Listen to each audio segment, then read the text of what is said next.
o primeiro livro assim, que eu peguei para ler mesmo foi um Gibi de Cebolinha.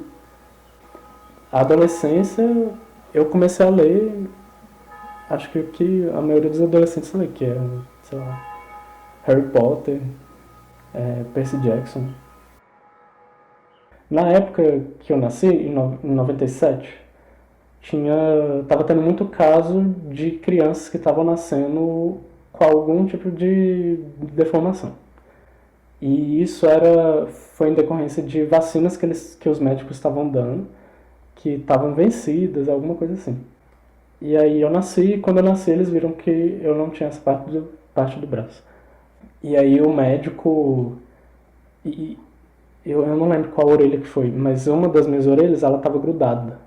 Tipo assim? E aí o médico falou que por causa disso eu ia ter algum problema mental, tipo síndrome de Down, alguma coisa assim. Meu pai, tipo assim, saiu do hospital chorando por causa disso. Mas aí depois a minha mãe me levou para uma pediatra e ela falou que não, que tava tudo normal. Mas depois que eu comecei a entrar ali na pré-adolescência, adolescência, eu comecei a perceber que as pessoas começavam a me olhar diferente.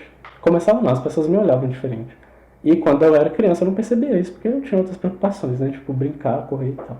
E aí isso foi afetando a autoestima, que adolescente tem disso também, né?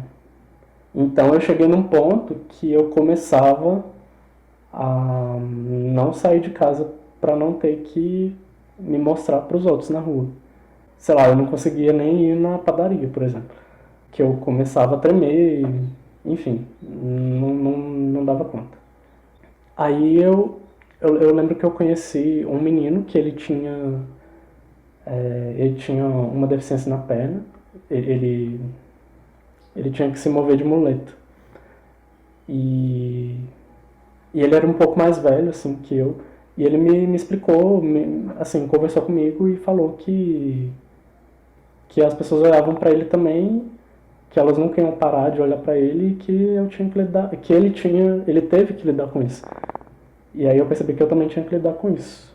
E fui trabalhando isso. E também eu fiz terapia. Eu fiz terapia porque eu falei pra minha mãe que eu queria fazer. E aí foi ajudando.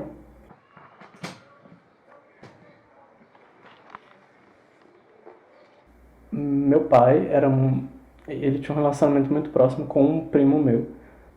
Mas esse primo, ele tinha uma livraria. Ele ainda tem a livraria. Então ele, sempre que ele ia visitar o meu pai, ele trazia vários livros para mim. E como na época eu ainda não sabia ler, eu ficava pedindo a minha mãe para que lesse para mim. E, eu pedia também outras pessoas, primos, que pudessem ler para mim também. Você aparecia na casa deles, carregando. Carregando um monte de livro e pedia para eles lerem para mim. Como eu era filho único e meus pais moravam num bairro muito afastado do centro, eu não tinha muitos amigos ali. Então era muito comum eu passava horas e horas lendo, porque não tinha nada para fazer. Eu ficava fazendo brincadeira, tipo, hoje eu vou ler 40 gibis da Turma da Mônica, eu ficava lendo na tela.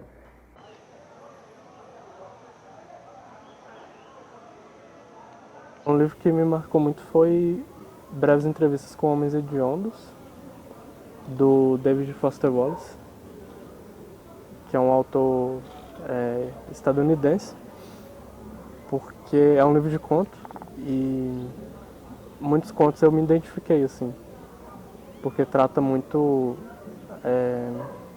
de temas que me interessam e de alguns pensamentos, assim, que os personagens têm que já me passaram pela cabeça.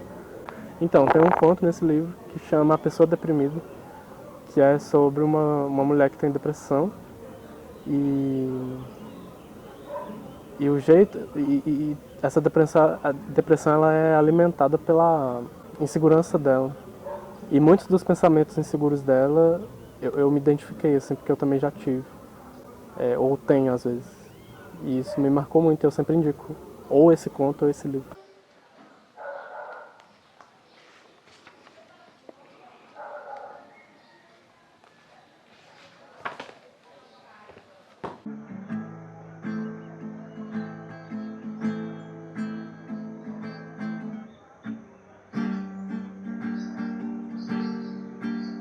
Quando eu tinha 15 anos, eu trabalhei na loja de um tio meu, onde a minha mãe trabalha. Eu lembro que teve uma vez que um cliente foi na loja com... Ele levou o filho dele. Eu chegava perto, ele corria, escondia atrás das coisas, atrás das prateleiras. E quando eu tive que pegar alguma coisa assim, eu tive que chegar muito perto dele. Aí ele começou a querer chorar. E o pai dele não falou nada. E aqui em Mariana também já aconteceu. Uma vez, quando eu tinha acabado de me mudar, passou uma mãe com dois filhos. E eles estavam brincando, assim, de correr um atrás do outro. A filha da mulher, ela passou por mim e me viu. E ela reparou no meu braço. Aí ela parou e ficou encarando, assim. E aí do nada ela soltou um grito e começou a rir. E aí começou a apontar e a fazer troça, tipo, ele não tem o braço. E aí a mãe dela ficou super constrangida, pegou o braço dela assim e falou, respeita, menino. E depois levou ela pra frente, assim. Mas não falou nada comigo.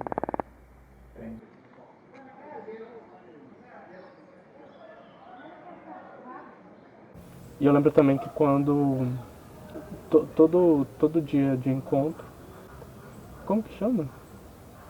Não é Eucaristia. Crisma? Não. Comunhão. Eucaristia. Aí tinha os encontros lá, né? As aulas. Você tem que fazer o curso pra depois se formar, né? E toda aula a gente tinha que fazer uma roda, né? As professoras botavam a gente pra fazer uma roda. A gente dava as mãos e a gente rezava. Pai Nosso, Ave Maria. E eu lembro que eu detestava ir justamente por causa disso, porque as crianças não me davam as mãos. Por causa do braço. Elas ficavam sem jeito. E as professoras não falavam nada. Aí, às vezes, eu tentava chegar mais cedo nas aulas do catecismo. Era essa a palavra, catecismo. Pra poder sentar perto da professora, pra que na hora da roda ela pudesse me dar a mão. E eu faltava muito, eu brigava com a minha mãe pra não ir. E acho que isso influenciou também, depois eu caminhar, assim, ter contato, assim, com ideias ateístas e tal. E eu brigava muito com a minha família por causa disso, porque eu declarava abertamente que eu era ateu. E eles se incomodavam muito com isso. Mas aí depois, isso foi sendo mais calmo, assim, não dava tanta briga. Até porque eu comecei a evitar tocar no assunto porque eu percebia que isso incomodava as pessoas. E que brigar não ia adiantar também.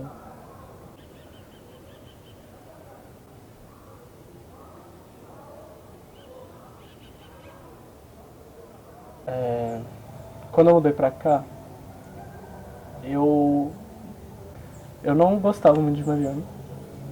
Acho que porque tava desacostumado com o ritmo da cidade, longe da família também. Isso é normal. Depois eu fui me acostumando. Mas não é uma cidade que eu me vejo morando, assim, durante, sei lá, 10 anos. Eu pretendo ir embora depois que eu for.